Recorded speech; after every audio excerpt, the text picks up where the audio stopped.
LeBron James is a 16-time All-Star, 15-time All-NBA, 4-time MVP, 3-time NBA champ, 3-time NBA Finals MVP, and a 6-time All-Defense.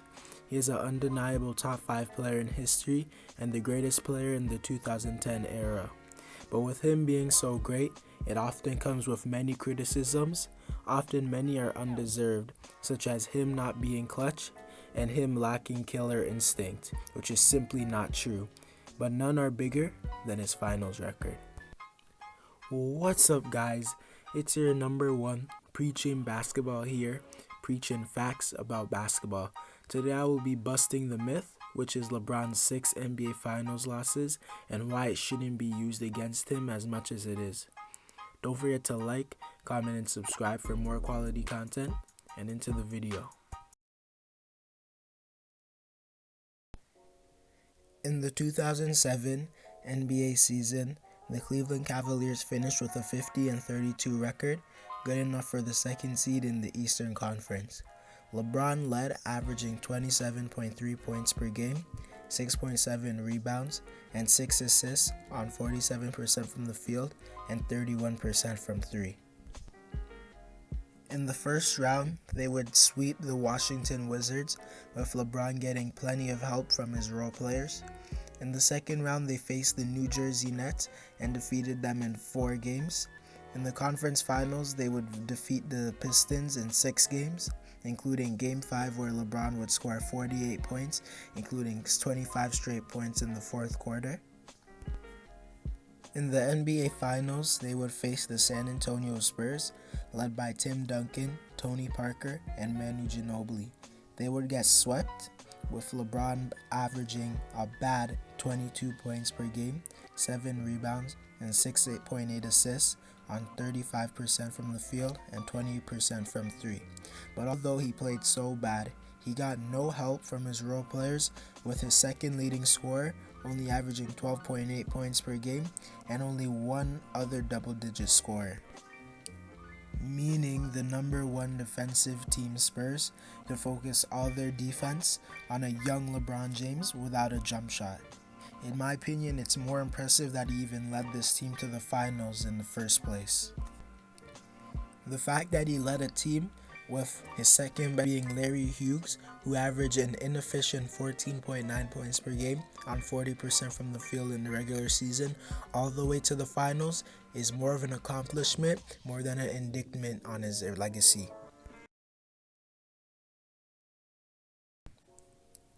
In the 2010-2011 NBA season, it was the first year of the Big Three Miami Heat. They would finish 58-24, good enough for the second seed in the Eastern Conference. LeBron would average 26.7 points per game, 7.5 rebounds, and 7 assists on 51% from the field.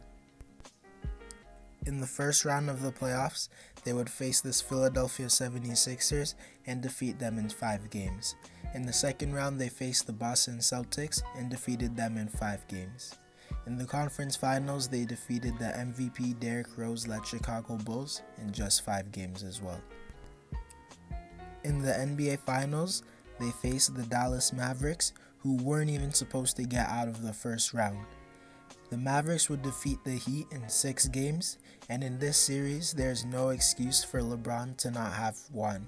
He put up a terrible 17.8 points per game, 7.2 rebounds, and 6.8 assists on 47% from the field, which included a game where he put up less than 10 points.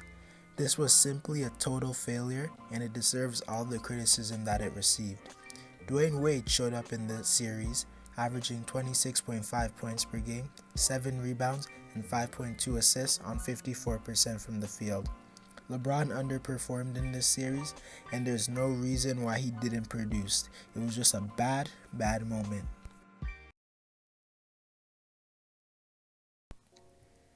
In the 2014 NBA season, the Miami Heat finished with a record of 54-28, good enough for the second seed in the Eastern Conference. LeBron James averaged 27.1 points per game, 6.9 rebounds, and 6.3 assists on 50% from the field. In the first round, they would sweep the Charlotte Bobcats. In the second round, they would defeat the Brooklyn Nets in just 5 games. In the conference finals, they would defeat the Indiana Pacers in 6 games and would advance to the NBA Finals. In the finals, they would face the San Antonio Spurs. They would lose in 4 games to 1. LeBron James averaged 28.2 points per game, 7.8 rebounds, and 4 assists on 57% field goal shooting and 51% from 3. Dwayne Wade struggled with injuries all series, so he averaged 15.2 points per game on 48% from the field, giving LeBron James no real star to go against one of the best passing teams in NBA history, with good players such as Tim Duncan, Tony Parker, Kawhi Leonard, and Manu Ginobili, who all played great in the series. You can't blame this finals on LeBron because he played well and efficient. There's not much he could have done against this great defensive Spurs team, with his second best player playing that poorly. The Heat had been to the NBA Finals 4 years in a row, so they were mentally and physically fatigued. The Spurs were on a mission that year, and there's not much LeBron could have done to win. In the 2014-2015 NBA season, LeBron James had returned to his hometown team, the Cleveland Cavaliers, to play with young star Kyrie Irving and Kevin Love, who was traded for the first overall pick Andrew Wiggins. The Cavs would finish with a 53-29 record, good enough for the second seed in the Eastern Conference. In the first round, they would defeat the Boston Celtics in 4 games. In that series, Kelly Olynyk would do a dirty move and grab Kevin Love's shoulder, causing him to dislocate his shoulder and miss the rest of the playoffs. In the second round, they faced the Chicago Bulls and defeated them in 6 games. In the conference finals, they would sweep the number 1 seed Atlanta Hawks, advancing to the NBA Finals. In the NBA Finals, they would face the Golden State Warriors. They would lose in 6 games. Kyrie Irving got injured in Game 1 and was out for the whole series, so LeBron was just by himself going against a team that won over 67 games. Many thought the Warriors would sweep them, but LeBron forced 6 games with such a terrible roster. LeBron averaged 35.8 points per game, 13.3 rebounds, and 8.8 assists on 39% from the field. If you're going to nitpick his efficiency, you have to realize he was forced to take difficult shots, and pretty much all the shots with his team being that bad. Everyone on his team shot less than 33% from 3, meaning his role players couldn't hit shots consistently, and his second best player was Timothy Mozgov, averaging 14 points per game and 7.5 rebounds on 55% field goal shooting. J.R. Smith averaged 11.5 points per game on 31% from the field and 29% from 3. Matthew Dellavedova, who many people thought was LeBron's second best player in that series, averaged 7.5 points per game on 28% from the field and 23% from 3. This shows how LeBron had no help, and it's impressive he even got it to 6 games with such an atrocious team.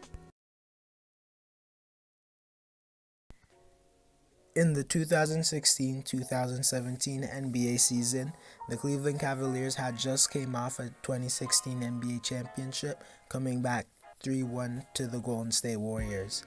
In this season, they started off 30-11, but in the second half of the season, they would finish with a 21-20 record. In total, they finished with a 51-31 record, good enough for the second seed in the Eastern Conference. LeBron James averaged 26.4 points per game, 8.6 rebounds, 8.7 assists on 54% from the field and 36% from 3. In the first round of the playoffs, they would defeat the Indiana Pacers in 4 games. In the second round, they defeated the Toronto Raptors in 4 games as well. In the conference finals, they defeated the Boston Celtics in 5 games, advancing to the NBA Finals. In the NBA Finals, the Cleveland Cavaliers would face the Golden State Warriors, who hadn't lost a game in the finals before facing them. The Warriors would win in 5 games. LeBron James had help in this finals, but they were facing the best team in history, and it didn't help that Kevin Love underperformed again, averaging 16 points per game, 11.2 rebounds on 38% from the field. LeBron had his best finals stats-wise, averaging 33.6 points per game, 12 rebounds, and 10 assists on 56% from the field and 38% from three. James played great this series, averaging a triple-double against the greatest team in history. You can't blame LeBron if he puts up numbers like that against a team that's way better than his. And the only game they won in Game 4, they had to have an all-time great shooting night just to win the game. If you put context into this series, it's clear LeBron did as much as he could.